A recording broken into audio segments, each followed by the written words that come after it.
Hello everyone, मैं आशा करती हूँ आप सभी ठीक होंगे। आपके अपने चैनल सपना स्टडी जोन पर आप सभी का स्वागत है।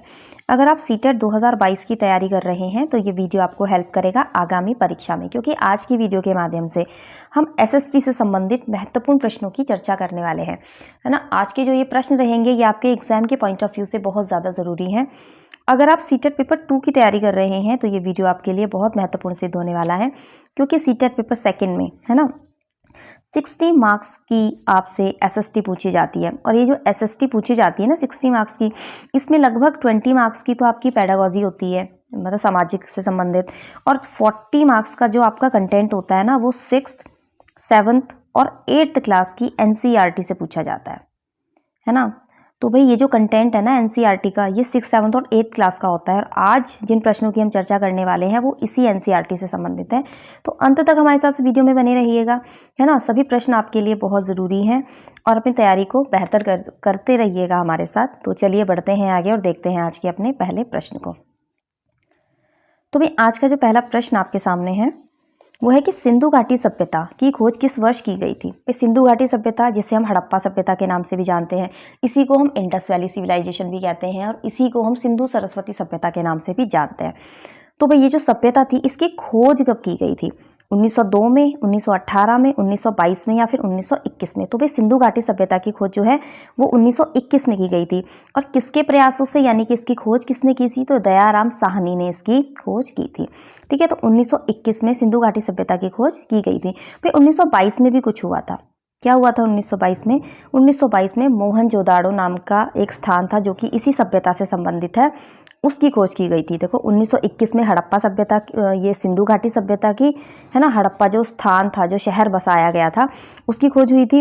और 1922 में मोहनजोदाड़ो, जो आपने फिल्म भी देखी होगी, है ना, मोहनजोदाड़ो, ऋतिक रोशन की, ठीक है, तो उसी स्थान की खोज की गई थी 1922 में। वो किसके प्रयासों से की गई थी? तो वो राखलदास बनर्जी।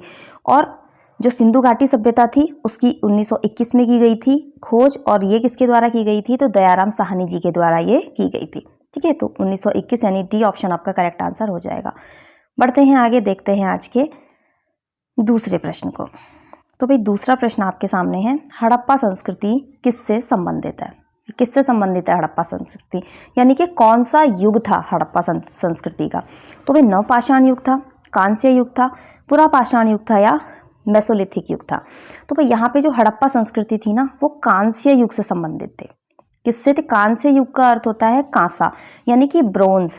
इस संस्कृति को ब्रोंज एज भी कहा जाता है, क्योंकि इस समय पे ना जो लोग थे इस संस्कृति के, वो एक मिश्रित धातु का उपयोग किया करते थे, है ना, जो कि तांबा और टीन को मिला के बनता था, है ना।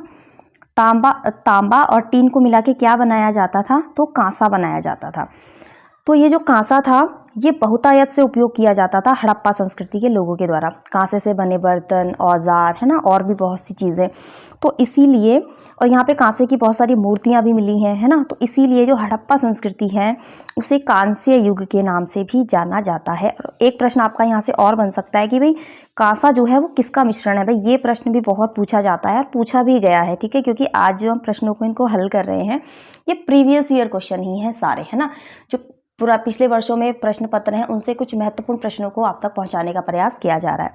तो भाई यहाँ पे तांबा और टीन को मिला के कांसा बनाया जाता था। कांसा कैसी धातु है? तो मिश्रित धातु है, ठीक है। तो हड़प्पा संस्कृति किससे संबंधित हुई? कांसे से, तो यानी कि इसको कांस्य युग भी कहा जाता है, ठीक है। तो बढ़ते हैं आगे और देखते हैं आज के अपने तीसरे प्रश्न को। तीसरा प्रश्न आपके सामने है, हड़प्पा संस्कृति के बारे में ज्ञान का मुख्य स्रोत क्या है? यानी कि हड़प्पा संस्कृति की जो जानकारी है वो हमें कैसे मिलती है? भाई चट्टानों पे शिलालेख से? तो ऐसा कुछ नहीं है, हमें कहीं भी हड़प्पा संस्कृति से संबंधित चट्टानों पे कोई भी शिलालेख हमें नहीं मिला है। टेराकोटा मुद्रण में लेखन, ये भी नहीं है।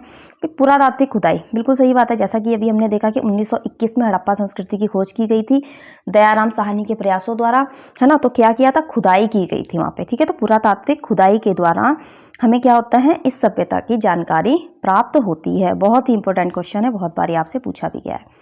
बढ़ते हैं आगे और आज के अगले प्रश्न को देखते हैं। अगला प्रश्न आपके सामने है, बहुत ही अच्छा प्रश्न है। नगर नियोजन में सिंधु सभ्यता के लोगों की मुख्य योग्यता क्या थी? भाई नगर नियोजन क्यों कहा जा रहा है ना इस सभ्यता को? क्योंकि यहाँ ये जो है एक नगरीय सभ्यता थी। ठीक है, भारत में जो है सभ्यताओं का क्रम उल्टा रहा है। यहाँ पहले हड़प्पा सभ्यता विकसित हुई थी, फिर कुछ कारणों से ये जो सभ्यता थी ये नष्ट हो गई थी, सिंधु घाटी सभ्यता। और उसके बाद इसी के ऊपर जो है हम वैदिक सभ्यता जिसको पढ़ते हैं ना, वो एक ग्रामीण सभ्यता थी। तो यहाँ पे नगरीय सभ्यता पहले है हमारे इतिहास के क्रम में, और जो वैदिक सभ्यता यानी ग्रामीण सभ्यता है उसका अध्ययन हम बाद में करते हैं। तो भाई सिंधु घाटी सभ्यता एक नगरीय सभ्यता थी। ठीक है, जैसा कि आप लोग जानते ही हैं ना, नगरीय सभ्यता थी। तो यहाँ की जो है मुख्य विशेषता या योग्यता क्या थी यहाँ की? प्रशासन प्रणाली, राजनीतिक प्रणाली, भूमिगत जल निकास प्रबंधन प्रणाली, कला एवं स्थापत्य प्रणाली। तो भाई जैसा कि ये नगरीय सभ्यता थी, तो यहाँ के लोगों की जो मुख्य विशेषता थी ना, वो भूमिगत जल निकास का प्रबंधन था। यहाँ पे जो है जल निकास के प्रबंधन की इतनी उत्तम व्यवस्था थी, वैसी शायद हमें आजकल भी देखने के लिए ना मिले। आजकल भी क्या होता है कि नालियों में कूड़ा फंस जाता है ना, वो उनमें से पानी बाहर निकलने लगता है या रुक जाता है। ठीक है, लेकिन उस टाइम पे ऐसा कुछ भी नहीं था। ठीक है, बहुत ही अच्छे तरीके से नगरों को बसाया गया था। जल निकास की जो व्यवस्था थी वो बहुत ही उच्च कोटि की थी और उत्तम थी। तो यहाँ के लोगों की मुख्य विशेषता योग्यता क्या है इस सभ्यता की, जो नगरीय सभ्यता थी? भूमिगत जल निकास प्रबंधन की व्यवस्था। ठीक है, तो आपका सी ऑप्शन यहाँ पे करेक्ट हो जाएगा। बढ़ते हैं आगे, अगला प्रश्न। सिंधु घाटी के लोग से परिचित नहीं थे। वे किससे परिचित नहीं थे सिंधु घाटी के लोग? तांबे से, चांदी से, कांसे से या लोहे से? भाई देखिए तांबे से, क्योंकि तांबा और टीन को मिला के तो अभी हमने देखा ना कि कांसा बनाया जाता है ना, तो कांसे से तो वो परिचित थे। चांदी के भी आभूषण हमें यहाँ से प्राप्त होते हैं, तो तांबे से भी परिचित थे, चांदी से भी परिचित थे, कांसे से तो थे ही, है ना, मिश्रित धातु जिसको कांस्य युगीन सभ्यता भी कहा जाता है। यहाँ के जो लोग हैं वो लोहे से परिचित नहीं थे। लोहे की खोज कहाँ जाके हुई? लोहे की खोज हुई वैदिक सभ्यता में जाके। ठीक है, लोहे की खोज आगे जो ग्रामीण सभ्यता विकसित हुई थी ना हड़प्पा सभ्यता के बाद, वहाँ पे जो वैदिक सभ्यता के लोग थे उनका जो मतलब एक बहुत बड़ी खोज जिसको माना जाता है वो था लोहा। ठीक है, तो लोहे की खोज वैदिक सभ्यता में जाके हुई थी। हड़प्पा सभ्यता के लोग इससे परिचित नहीं थे। ठीक है, तो डी ऑप्शन यहाँ पे आपका करेक्ट आंसर हो जाएगा। अगला प्रश्न देखेंगे, सिंधु घाटी सभ्यता के अंत का क्या कारण था? भाई इतनी विशाल सभ्यता, इतनी बड़ी सभ्यता है ना, लगभग 15 लाख वर्ग किलोमीटर में इसका विस्तार था, है ना। वर्तमान में जो सिंधु घाटी सभ्यता का विस्तार है ना वो 15 लाख वर्ग किलोमीटर है। ठीक है, तो भाई इतनी बड़ी सभ्यता, इतनी विशाल सभ्यता, इसका जो विस्तार था, इसका अगर हम विस्तार देखें तो इसका ना उत्तर से दक्षिण की तरफ जो इसका विस्तार था वो 1400 किलोमीटर था, है ना। और अगर हम पूर्व से पश्चिम अगर इसका विस्तार हम देखें तो ये 1600 किलोमीटर था। और अगर हम इसकी तटवर्ती रेखा को देखें ना, यहाँ पे जो तटवर्ती रेखा होती है उसको अगर हम देखें तो वो 1300 किलोमीटर थी। तो भाई आप देख सकते हैं कि इतनी विशाल सभ्यता, इतनी विशाल भूभाग में फैली सभ्यता का अचानक से अंत कैसे हो गया। ठीक है, तो भाई कैसे हो सकता है? वैज्ञानिक जो है इसके बारे में एक मत नहीं है, उनके अलग अलग मत हैं। कोई मानता है कि इसका भूकंप के कारण अंत हुआ, कोई मानता है कि बाढ़ के कारण, और कोई मानता है कि वनों की कटाई के कारण इसका अंत हो गया।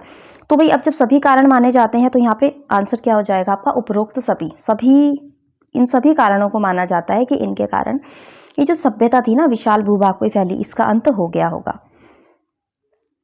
अगला प्रश्न देखते हैं, निम्न में से कौन सी सिंधु घाटी सभ्यता के धौलावीरा क्षेत्र की सबसे बड़ी विशेषता है? वही एक मुख्य क्षेत्र था सिंधु घाटी सभ्यता से संबंधित धौलावीरा। इस क्षेत्र की विशेषता क्या थी? इस क्षेत्र की विशेषता थी, और इस पूरी सभ्यता में जो एकमात्र ये जो विशेषता है ना वो इसी क्षेत्र की थी। तो देखते हैं वो कौन सी थी। इसके शहरों को कई भागों में विभाजित किया गया था, इसके शहरों का असमान विभाजन किया गया था, इसके शहरों है यहाँ पे, ठीक है, इसके शहरों को 3 भागों में विभाजित किया गया था। तो भाई बिल्कुल सही है, सी ऑप्शन यहाँ पे करेक्ट हो जाएगा, क्योंकि सिंधु घाटी सभ्यता के जितने भी नगर बसाए गए थे सभी नगर 2 भागों में विभाजित थे। ठीक है, पश्चिमी टीला और जो पूर्वी नगर हुआ करता था जहाँ पे आम जनता रहा करती थी।